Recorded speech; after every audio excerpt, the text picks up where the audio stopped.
Après leur arrivée en Côte d'Ivoire, lieu où se déroule la 34e édition de la Coupe d'Afrique des Nations, les léopards de la RDC sont perdus sur le radar et aucune information n'est circule sur les différentes plateformes de la Fédération congolaise de football association. Est-ce une stratégie pour l'équipe dirigeante de la fédération ou un déficit communicationnel dans les chefs-d'œuvre de l'équipe de Géry Kalemoti, média office de la sélection senior de la RDC? Pour l'analyste sportif Gédélus Koupa, ce déficit est dû à l'absence de l'agence qui gère la communication visuelle de la FECOFA.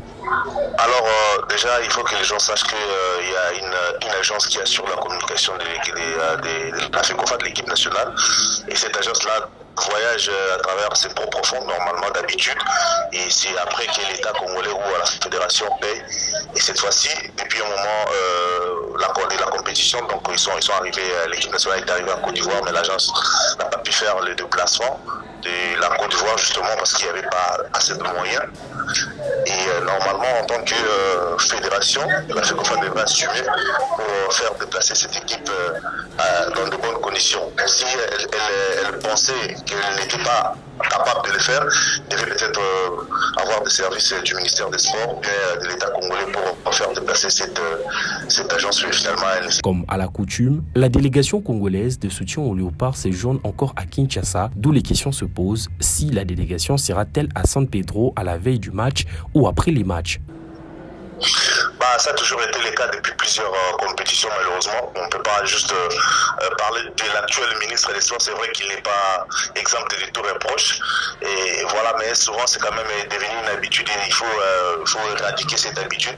À chaque fois qu'il y a la compétition qui se joue, où il y a la délégation qui arrive en retard le jour du match, peut-être après les matchs, peut-être en retard du match, et alors que l'équipe a besoin des supporters, surtout les animateurs, qui devraient normalement arriver à temps pour aider l'équipe à jouer comme deuxième homme. Mais chez nous, depuis un temps, on a l'habitude d'aller toujours à quelques jours, à quelques heures du match. Et c'est quand même déplorable. Je ne comprends souvent pas cette habitude.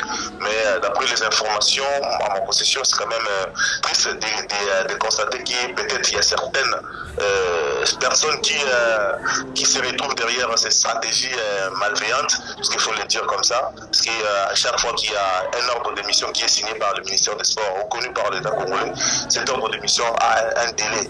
Il y a la date de départ et il y a aussi la date d'arrivée. Ça veut dire toutes les personnes qui voyagent pour le compte de la RDC, dans cet ordre de mission, il y a déjà des logements qui sont prévus pour eux, il y a à manger, il y a tout qui est prévu dans l'heure. Mais vous verrez les gens se déplacer à quelques heures du match, alors qu'il y a 2 jours prévus dans l'ordre de mission qui n'ont pas été utilisés.